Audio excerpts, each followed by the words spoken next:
If you want to sort data left to right horizontally, then this video is just for you.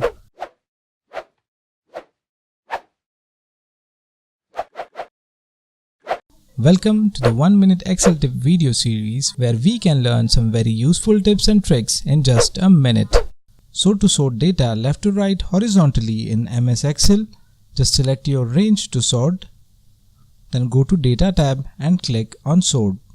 Now click on Option and then just select Sort left to right and then click on OK. Now select your row. In this case it's row number 7. So just select row number 7 and then just click on OK. Look, your data is sorted left to right horizontally. So guys, this is how we can sort data left to right in MS Excel. So that's it guys for this video. If you like this video, do hit the like button down below, and if you haven't subscribed to our channel yet, do hit the subscribe button down below. That's it for this video, and I'll see you on my next one.